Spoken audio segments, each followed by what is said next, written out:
Fame. It's a drug more potent than any narcotic. A spotlight so addictive that living in the shadows becomes a fate worse than death. In the glittering world of Hollywood, stars are born and legends are made. But what happens when a legend refuses to fade? What happens when a rising star threatens to eclipse a reigning queen? Tonight, we journey behind the velvet ropes and past the flashing cameras to a world where ambition is a weapon and jealousy is a motive for murder. This is the story of two actresses, one at the pinnacle of her career, the other soaring towards it, and the obsessive, deadly rivalry that ended in a perfectly staged tragedy. Before we raise the curtain on this dark Hollywood tale, please take a moment to subscribe to our channel and click that notification bell. We expose the truth behind the fiction every week, and you won't want to miss a single scene. Now the house lights are dimming. It's time to uncover the chilling story of Seraphina Reign and the rival she was determined to erase from the script. The home of Eva Monroe was less a house and more a declaration. Cantilevered over a cliff in the Hollywood Hills, it was a breathtaking structure of glass, white marble, and polished chrome, an architectural marvel of minimalism designed to drink in the sprawling, smog-kissed panorama of Los Angeles. An infinity pool, a sheet of flawless turquoise, created the illusion of spilling directly into the city below.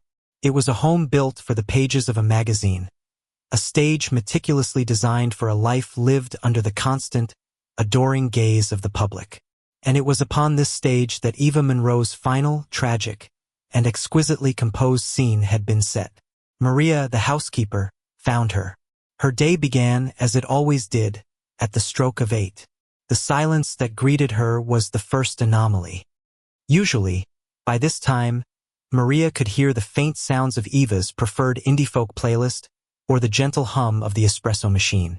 Today, there was only the whisper of the central air and the distant, ceaseless sigh of the city. A knot of professional anxiety, not yet alarm, tightened in her stomach. She proceeded through the immaculate, gallery-like living space, her soft-soled shoes making no sound on the polished concrete floors. The master bedroom was at the far end of the house, a sanctuary with a floor-to-ceiling glass wall that offered a 180-degree view of the world Eva had so recently conquered. Eva was there, reclining on a chaise lounge upholstered in a virginal white velvet. She was dressed in a flowing, pale lavender silk robe that pooled around her feet like mist. One delicate hand rested on her chest, the other dangled gracefully towards the floor, her fingers just inches from a single perfect gardenia petal that had fallen from the vase nearby. On the sleek marble table beside her, an empty bottle of prescription sleeping pills lay on its side, its label facing outward, clearly legible. Next to it, a heavy crystal tumbler sat empty. Her famous face, the one that had captivated millions with its unique blend of vulnerability and strength, was a mask of serene repose. Her cascade of honey-blonde hair was not disheveled. It was artfully fanned out over the white velvet, each strand seemingly placed by an unseen stylist. To the untrained eye, it was a tableau of heartbreaking beauty, a tragedy straight from the golden age of cinema. The brilliant, beautiful star, overwhelmed by the crushing pressures of a fame too bright and too sudden, had chosen to make her final, graceful exit from the stage. The scream that finally tore from Maria's throat was a raw, ugly sound, a violent desecration of the room's pristine silence. The news broke not as a wave, but as a digital tsunami. Eva Monroe, dead at 26. The ingenue who had gone from waiting tables in anonymity to a Best Actress Oscar nomination in the span of 36 months. The effervescent, universally beloved talent who was on the precipice of transitioning from rising star to a true, bankable, industry-defining icon. The world reeled. TMZ helicopters swarmed the skies above the Hollywood Hills. News vans choked the narrow, winding road leading to her home. Tributes flooded every corner of the internet. A deluge of curated grief from directors, co-stars, fashion designers, and legions of heartbroken fans. Yet, among the torrent of shocked and saddened messages, one stood out for its eloquence, its gravitas, its sheer perfection. It was a statement released through the official channels of Seraphina Reign. If Eva Monroe was Hollywood's brilliant new sun, Serafina Rain was its unblinking, magnificent, and eternal moon. For 2 decades, she had been the undisputed queen, a celestial body of such immense gravitational pull that the rest of the industry simply orbited her.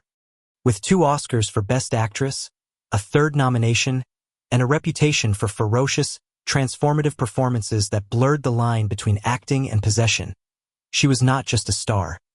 She was a legend, an icon of untouchable, icy beauty and formidable talent. Her statement on Eva's death was a masterclass in the performance of public grief. "I am utterly and profoundly devastated to hear of the loss of the brilliant Eva Monroe," it read. She was a luminous talent, a bright, fierce flame extinguished far, far too soon. I had the profound pleasure of watching her star ascend, and I, like everyone in our community, was in absolute awe of her gifts. The industry has lost one of its most promising lights, and we are all the poorer for it. My heart is with her family and loved ones in this unimaginable time of sorrow. It was flawless. It was gracious, heartfelt, and possessed just the right amount of queenly sorrow for a fallen princess of the realm. It was quoted by every major news outlet, its sentiment of tragic loss echoing across the globe. No one could have ever suspected the deep, corrosive, and obsessive poison that lay coiled beneath the surface of those elegant, perfectly chosen words. Detectives Marcus Thorne and Chloe Sanchez arrived at the scene as the last of the initial forensics team was packing up. Thorne, a grizzled 25-year veteran with tired eyes and a deep-seated cynicism for the city's glamorous facade, surveyed the pristine white-on-white bedroom with a weary sigh. He'd seen it all before. The pressure, the loneliness, the access to prescription pads. "Looks like another one," he muttered to his partner, his voice a low, gravelly hum. "The Hollywood special. Too much too soon." Sanchez, younger, sharper, and more attuned to the digital ghosts and emotional echoes people left in their wake, wasn't so sure. She moved through the room with a slow, deliberate pace, her eyes scanning, absorbing, and questioning every detail. She wasn't looking at a crime scene. She was reading a story, and the narrative felt wrong. "It's too neat, Marcus," she said quietly, her voice a stark contrast to his gruffness. "It's too perfect. Look at this." She gestured towards the bedside table. Pill bottle empty. Lying on its side, label out. Glass, empty, no condensation, no residue. No water source in the immediate vicinity. Did she get up to fill it and then come back? Possible, but clumsy. And no note. "They don't always leave a note," Thorne countered, though he was watching his partner, respecting the instincts that had solved more than one obvious case. "No, but they almost always leave a mess," Sanchez insisted, her gaze sweeping the room. "The final act of a person in that much pain is rarely this tidy. There's usually a spilled drink, scattered pills, a moment of hesitation, of chaos. This looks staged. It's like a photograph. A magazine spread titled, 'The Beautiful Tragedy of a Fallen Star.' It feels produced." Thorne grunted, a sound of reluctant acknowledgement. He'd felt it too. The scene lacked the raw, chaotic energy of true despair. It was polished. It was curated. It felt like the work of a director, not a victim. The initial round of interviews began to chisel away at the carefully constructed image of a tragic suicide. They spoke to Eva's agent, a high-strung, perpetually wired man named Leo Goldstein, in his sleek Century City office. "Suicide? Are you insane?" "Absolutely not," he'd insisted, pacing in front of a wall of posters from Eva's films. "Eva was on top of the world. She was a fighter. We just closed the deal for The Last Empress. Do you understand what that is? It's not a movie. It's a coronation. It was the role of a lifetime, the one that was going to make her a legend, not just a star." She was ecstatic. She was calling me at midnight 2 days ago to discuss dialect coaches. She was arguing with the studio about her character's costumes. People who are planning to kill themselves don't worry about the historical accuracy of a headdress. The role of a lifetime. The name of the film seemed to hang in the air of the office, charged with significance. The Last Empress. It was the most coveted role in Hollywood, a sweeping, big-budget historical epic about the tragic, powerful, and ruthlessly ambitious Empress Theodora of Byzantium. And the industry press, the trades, and the gossip sites had been buzzing for months about the two actresses locked in a fierce, head-to-head battle for the part. The meteoric rising star, Eva Monroe, and the unshakable reigning queen, Serafina Reign. Who was more disappointed about her getting the part, Leo? Thorne asked, his pen poised over his notepad, his question deliberately casual. Leo Goldstein stopped pacing. He ran a hand through his already disheveled hair and let out a long, weary sigh. Look, in this town, everyone is a rival. You smile for the cameras on the red carpet and then you pray the other person's movie bombs. It's the nature of the beast. But the one who wanted it most, the one who saw it as her birthright, her property, was Serafina. She's been circling that project for years.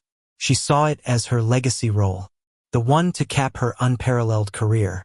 When the studio made the call to go with Eva, with youth, with the next big thing, well, I heard she didn't take it well. And coming from the people who told me, didn't take it well, is a seismic understatement. Back at the precinct, a sterile, fluorescent-lit world away from the sun-drenched glamour of Hollywood, Sanchez began her deep dive. She was a digital archaeologist, and her specialty was excavating the buried truths of people's online lives. On the surface, the public interactions between Serafina Reign and Eva Monroe were a picture of mutual admiration and professional respect. Serafina's official, meticulously curated social media accounts were a gallery of red carpet triumphs, behind-the-scenes glimpses of her craft, and posts about her extensive philanthropic work. But Sanchez knew that the truth rarely lived on the official pages. She descended into the trenches, the fan sites, the anonymous gossip forums, the vitriolic comment sections of trade papers like Variety and The Hollywood Reporter. And there, in the digital darkness, she found a pattern. It wasn't just one or two hateful comments. It was a concerted, sustained campaign. A handful of anonymous accounts, with innocuous names like CinemaFan88 and True Actress Lover, seemed to exist for a single, obsessive purpose: to relentlessly tear down Eva Monroe. They posted vicious, insidious comments under every article, every photo, every mention of her name. They criticized her acting as shallow, her looks as common, her voice as grating. They spread baseless rumors, accusing her of sleeping her way to the top. They painted her as an untalented fraud, a cheap imitation who was stealing roles from more deserving, more classic actresses. The language was venomous, unnervingly personal, and chillingly obsessive. This is more than just random online hate, Marcus, Sanchez said, her face illuminated by the glow of her monitor. The phrasing, the specific criticisms, is too consistent. It's a targeted campaign. And look at the timeline. It started about 18 months ago, right after Eva's first big breakout role in Echoes of Winter, and it's escalated exponentially in the last 3 months, during the height of the casting battle for The Last Empress.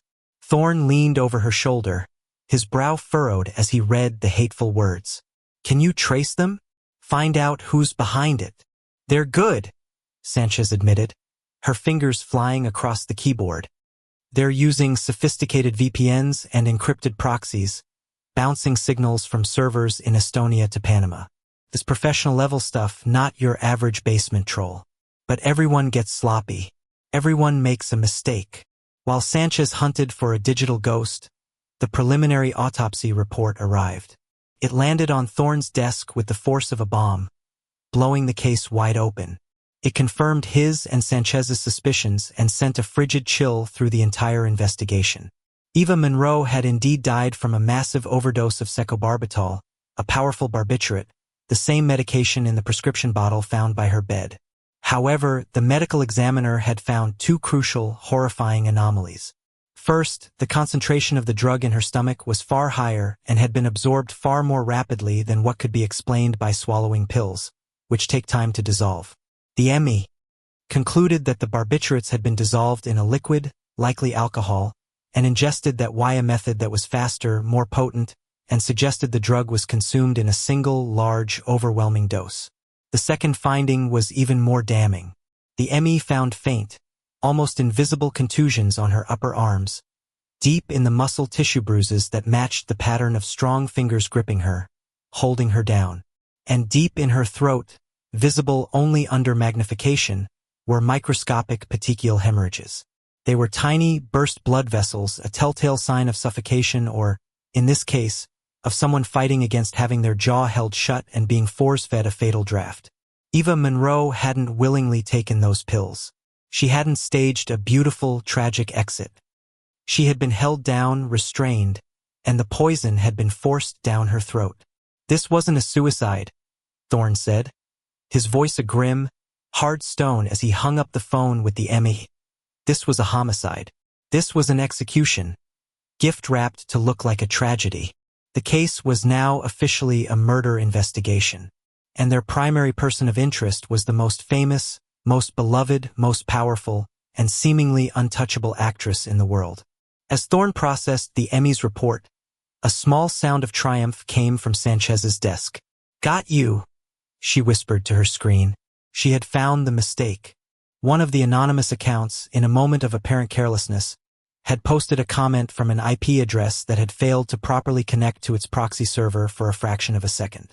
It was a brief, fleeting window, but it was enough. The IP address wasn't a standard residential or commercial one. It was registered to a private, heavily encrypted network. It took her the better part of the day, and a call to a reluctant contact in the FBI's cybercrimes unit, but she finally cracked the network's ownership. It was registered to a shell corporation which was, in turn, owned by a high-end private security firm based in London. A firm whose sole, exclusive, and most valued client was Serafina Rain. "Her alibi for the night of the murder is rock solid on the surface," Thorne said, looking at the case file he'd started. She was the guest of honor at a huge charity gala for the Children's Literacy Foundation in Beverly Hills. She was photographed on the red carpet at 8 p.m., and she gave the keynote speech at 10:30 p.m. Eva's time of death is estimated between 9 and 10 p.m. An hour and a half is a long, long time to be mingling at a party, Marcus, Sanchez replied, her eyes alight with the thrill of the chase, the pieces of the puzzle beginning to snap into place. Beverly Hills to the Hollywood Hills is a 20-minute drive with no traffic, late at night. It's a tight window, but it's possible. We need to find out if anyone, and I mean anyone, had eyes on her for that entire 90 minutes. They now had a motive powerful enough to kill for in the cutthroat world of Hollywood. A career-defining, legacy-making role. They had a digital trail of obsessive, targeted hatred that pointed directly to their suspect's inner circle. And they had a victim who was not a suicide, but the subject of a cold, calculated, and intimately violent murder. The perfect, graceful, and untouchable image of Serafina Rain was beginning to develop hairline cracks. Thorne and Sanchez knew their next step was to confront the queen on her throne, and they knew, with absolute certainty, that she wouldn't abdicate without a war. The investigation had just become a high-stakes scene with a killer who had spent her entire life mastering the art of deception, and she was about to give the performance of a lifetime. The interview was set on Serafina Rain's terms. To demand her presence at the precinct would be a declaration of war, tipping their hand too early. Instead, they agreed to meet at her home, a decision Thorne grumbled about but Sanchez argued was a strategic necessity. "Let's see the queen in her castle," she'd said. "Let's see the world she built, the world she's trying to protect." Serafina's home was not a house. It was an estate, tucked away in the most exclusive enclave of Bel Air, hidden from the street by a towering 20-foot hedge and ancient, wrought-iron gates. It was a fortress of ivy-covered stone and slate roofing. It was a sprawling, old-world mansion that stood in defiant, aristocratic contrast to Eva's modern, vulnerable glass box. This was a home that didn't scream for attention. It commanded respect. It whispered of legacy, of dynasties, of a permanence that New Hollywood could only dream of. A silent, uniformed butler led them through a cavernous, marble-floored foyer, their footsteps echoing in the cathedral-like space. They were shown into the library, a room of breathtaking scale and somber elegance. 2 stories of dark, polished mahogany shelves were filled with leather-bound books that looked as if they were actually read. The air smelled of old paper, lemon oil, and the faint, expensive scent of fresh-cut orchids. It was a room designed to intimidate, to convey intellect, power, and unimpeachable taste. Serafina Rain entered, not from the main doors, but from a smaller, private entrance concealed within a bookshelf. The theatricality was not lost on the detectives. She was dressed in a simple, impossibly elegant ensemble of black tailored trousers and a cream-colored cashmere sweater. Her famous, ageless face was devoid of makeup, a deliberate choice to project raw, unvarnished sincerity. Her expression was a carefully calibrated blend of profound sadness and weary cooperation. It was a performance, and it was already a masterwork. She was not playing a role. She was inhabiting the character of the grieving stateswoman, a woman burdened by tragedy but resolute in her duty to assist. Detective Thorne, a man constitutionally unimpressed by grandeur and performance, bypassed the pleasantries. Mrs. Rain, we appreciate you seeing us on such short notice. As you know, we are investigating the death of Eva Monroe. I need to inform you that the coroner's report has concluded that her death was not self-inflicted. We are officially treating this as a homicide. Serafina's reaction was a study in flawless technique. A perfectly manicured hand flew to her mouth, her startlingly blue eyes widening in a display of perfectly modulated horror. A small, believable gasp escaped her lips. "Homicide?" she whispered, sinking into a plush leather armchair as if her legs could no longer support her. "Oh my God, that's monstrous. That's unspeakable. Poor girl. Who would do such a thing?" "That's what we're here to find out," Sanchez said, her voice calm and steady, a deliberate counterpoint to Serafina's emotional display. She sat opposite her, creating a sense of intimacy the large room fought against.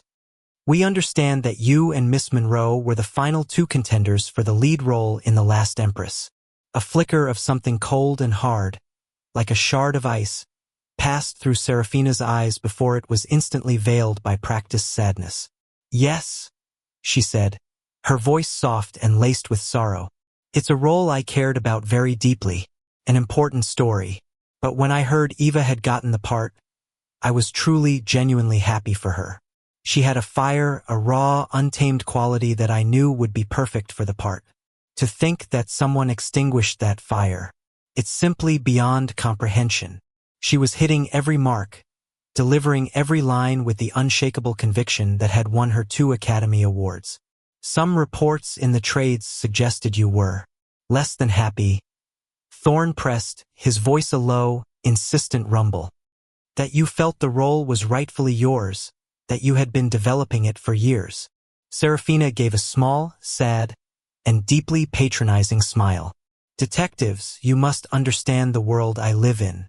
It's a world of whispers, of manufactured rivalries, of gossip designed to sell magazines and generate clicks. It's part of the ugly machinery of fame. Was I disappointed on a professional level? Of course. I'm an artist.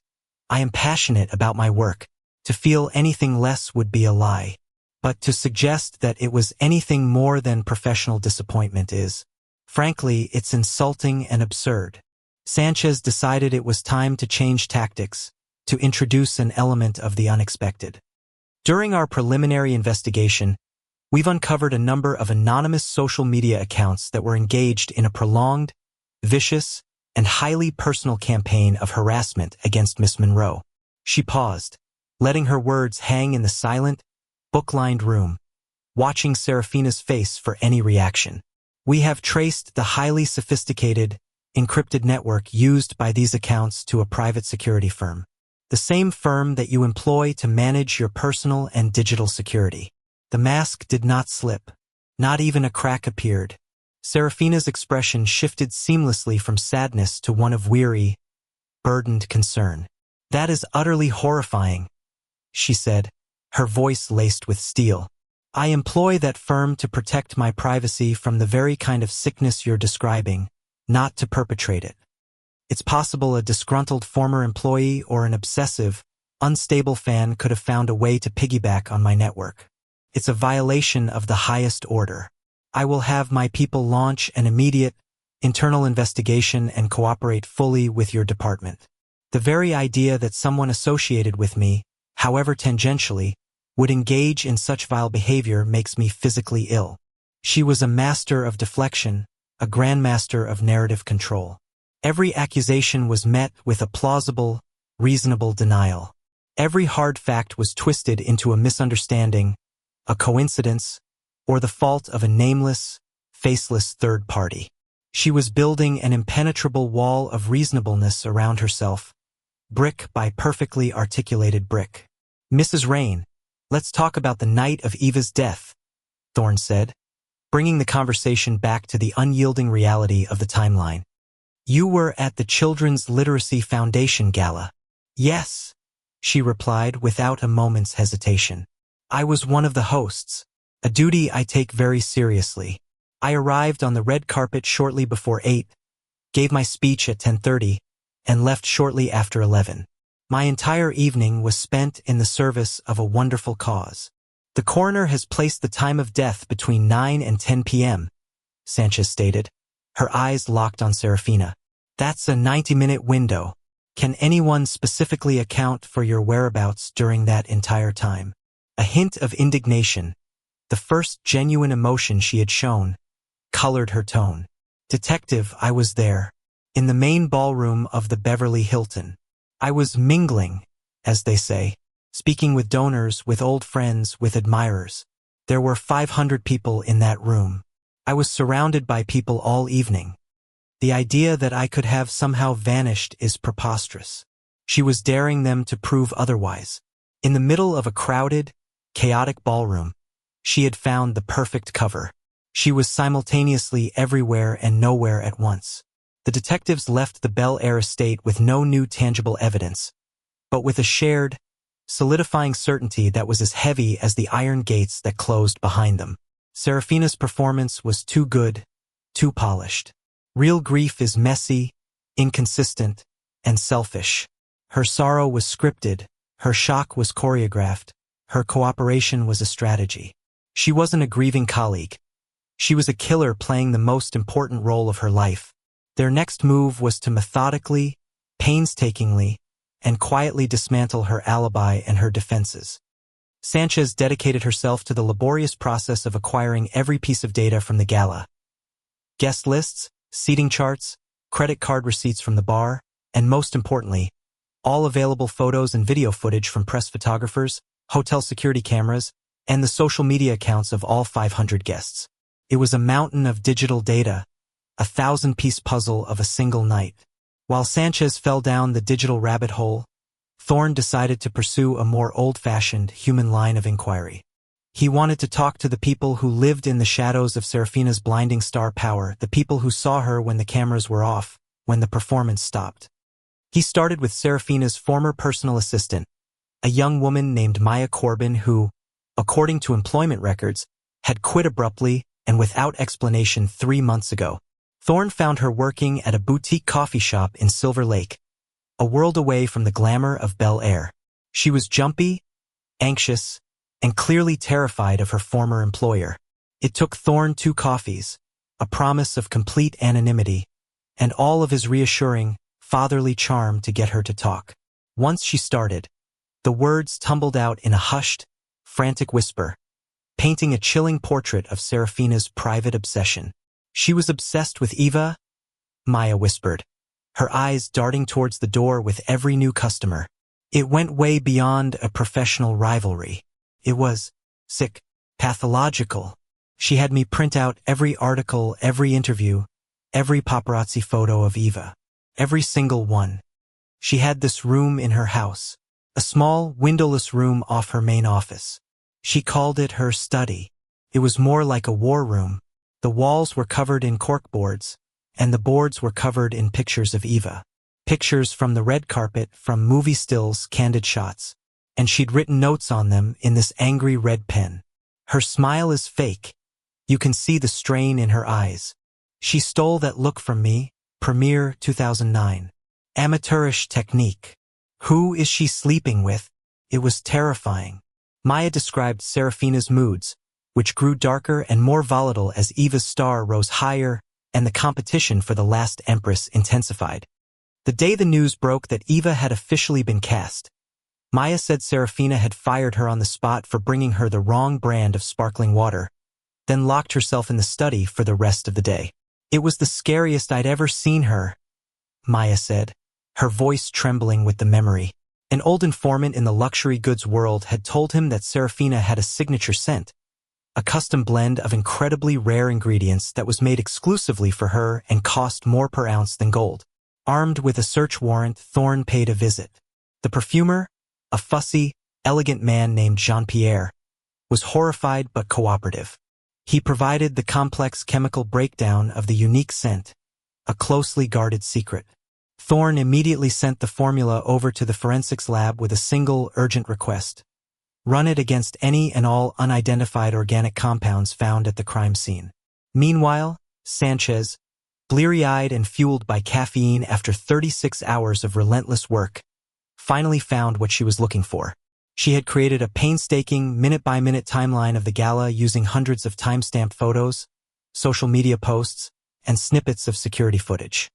Serafina was a constant, visible presence from 8 p.m. until 8:55 p.m., working the room, posing for photos. Then, for a period of 1 hour and 5 minutes, she vanished completely. She was not in any photos, not tagged in any posts, not visible on any of the hotel's security feeds from the ballroom, the hallways, or the exits. She reappeared at exactly 10 p.m., looking flushed and radiant, in a different part of the ballroom near the stage, just in time to prepare for her 10:30 p.m. speech.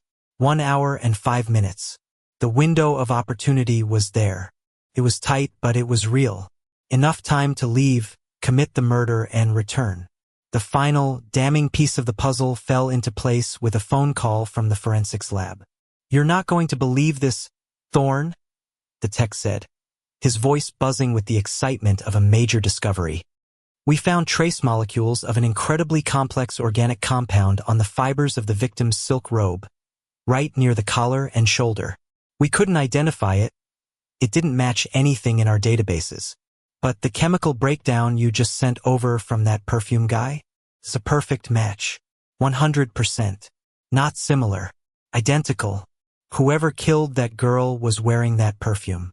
They were close enough for the scent to transfer. They were standing right over her." Thorne hung up the phone, a grim, cold satisfaction settling deep in his bones. They had her. They had the timeline. They had the digital evidence of a sustained, obsessive campaign of hatred. They had the witness to her chilling state of mind. And now they had a direct, physical, and profoundly intimate link between the killer and her victim. The scent of a killer. The Queen had made her gambit, believing her fame, her power, and her perfectly constructed alibi made her untouchable. But she had been careless. In her arrogance, she had left behind the faintest of clues, the digital whispers of her jealousy, and the invisible, aromatic ghost of her presence. It was time for the detectives to make their final move. It was time for checkmate. The second interrogation was not an invitation. It was an ambush. Thorne and Sanchez, armed with a warrant and a quiet, formidable certainty, intercepted Serafina Rain as she was leaving a lunch meeting at a discreet, high-end restaurant in Beverly Hills. There was no shouting, no drawn weapons. Just a calm but unyielding encounter on a sun-drenched public street that stripped her of her home field advantage and her carefully managed sense of control. Her lawyer, a sleek, silver-haired man named Julian Croft, was on the scene within minutes, his face a mask of professional outrage, but the power dynamic had irrevocably shifted. This time, the meeting would be in their world. A small, gray, featureless interrogation room at the downtown precinct, a room devoid of orchids, leather, and legacy.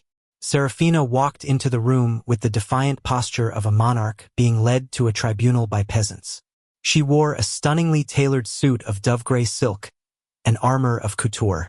She sat down opposite them, her lawyer beside her, and her gaze was a blast of Arctic air. The performance of the grieving colleague was over, replaced by the character of the wronged celebrity, a woman of immense importance being subjected to the baseless harassment of incompetent civil servants. "This has gone far enough," she said, her voice dangerously quiet, before Thorne could even speak. "This is a baseless, defamatory, and frankly pathetic harassment campaign. You have nothing but whispers and innuendo. I suggest you conclude this farce immediately, before my legal team is forced to take action that will end both of your careers." "On the contrary, Mrs. Rain," Sanchez began, her voice cool and clinical, her demeanor that of a surgeon laying out her instruments. "We have quite a lot."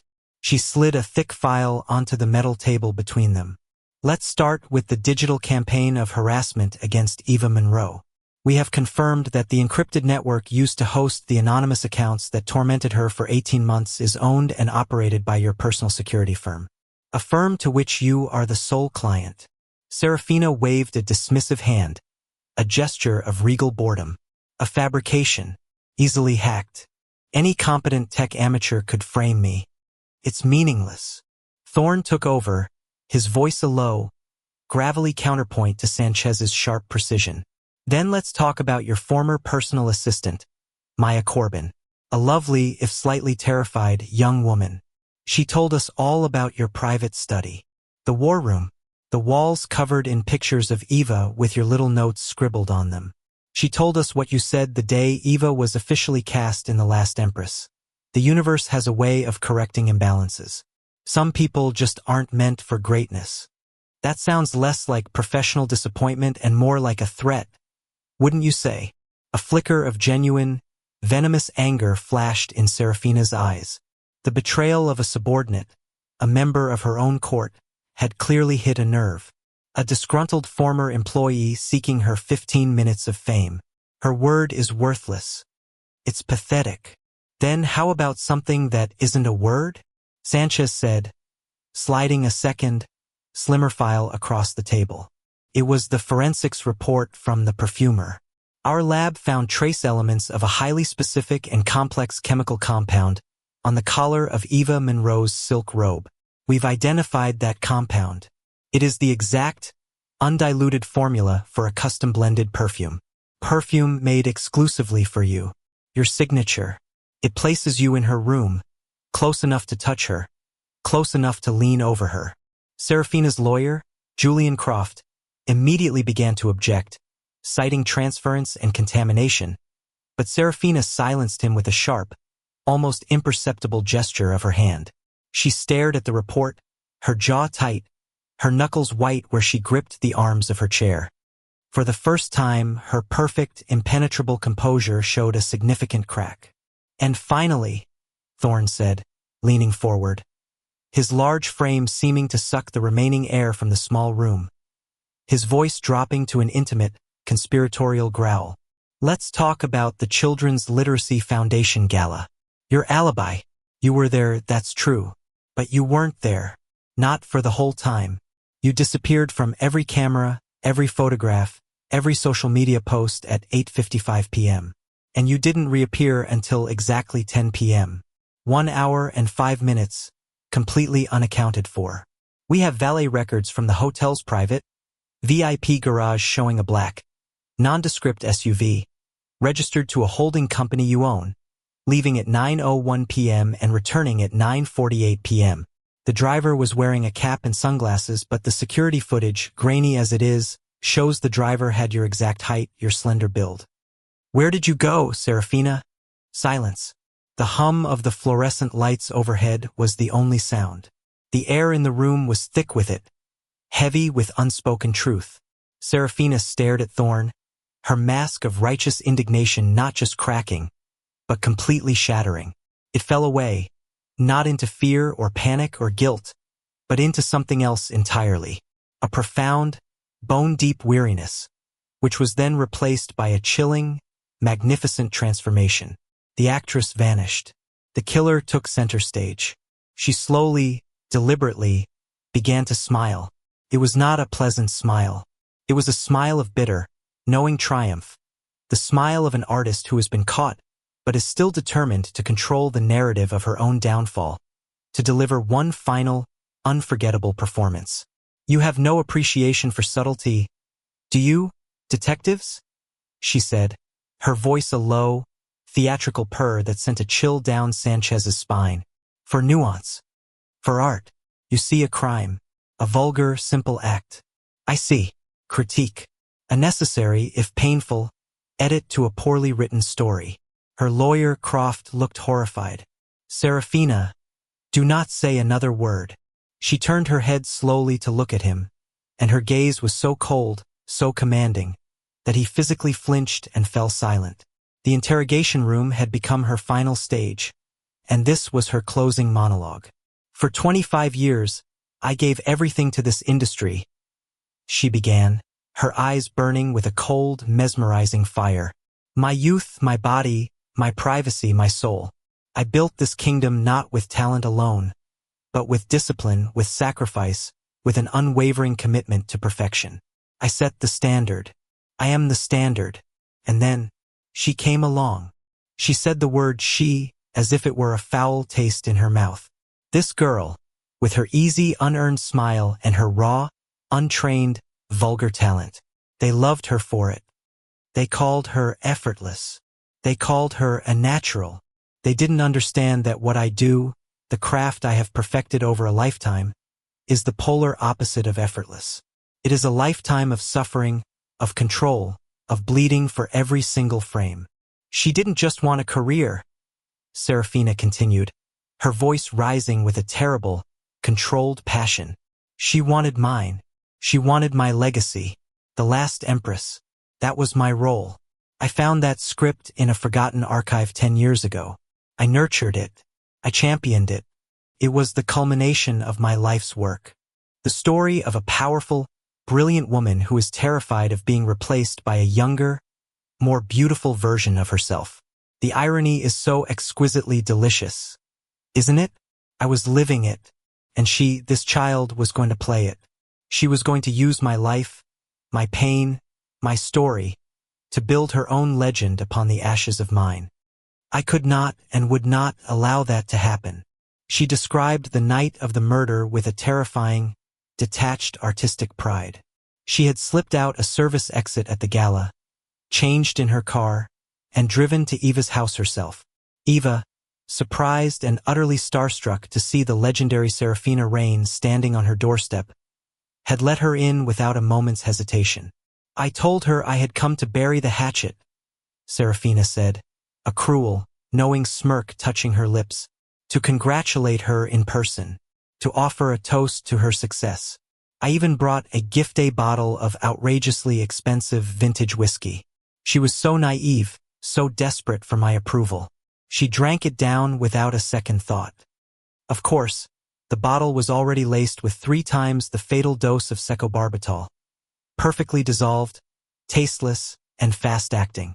She recounted how, as the drugs began to take hold, as Eva's speech began to slur and her limbs grew heavy, she had dropped the pretense.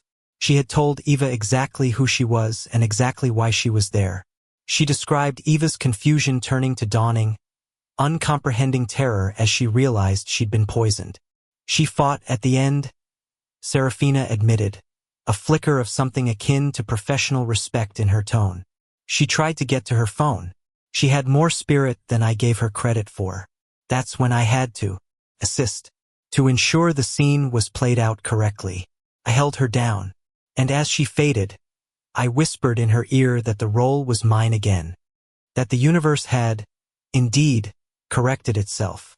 Then, she concluded, leaning back in her chair, her performance complete, her composure fully restored, I tidied up. I placed her on the chaise lounge. I arranged her hair. I positioned the bottle and the glass just so. It was my final act as a director. I was giving her the tragic, beautiful final scene that her limited talent could never have earned on its own. There was no remorse in her voice, no plea for mercy. There was only the vast, cold, arrogant pride of an artist who believed her work, and her legacy, placed her far above the petty laws of mere mortals. The fall of Serafina Rain was as swift and spectacular as her rise had been. The trial was a media circus, the most sensational Hollywood had seen in decades. Stripped of her couture armor and her legion of handlers, She appeared in court each day, a figure of icy, unrepentant disdain. She was found guilty and sentenced to life in prison, her 2 Oscars now just mocking paperweights, her legacy forever tarnished. Her name now synonymous not with legendary talent, but with brutal, obsessive, and jealous murder. Months later, Detective Thorne stood on his own modest balcony, looking out at the glittering, indifferent lights of the city.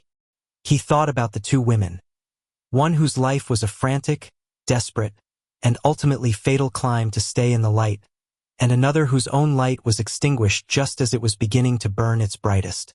The addiction to fame, he mused, was the most destructive force he had ever witnessed. It created gods and goddesses out of mortal flesh and blood, but it also created monsters, willing to kill to keep their place on Olympus. The spotlight had finally faded on Seraphina Rain, leaving only a cold, dark stage, a permanent prison cell haunted by the ghost of the rival she could not defeat, only destroy.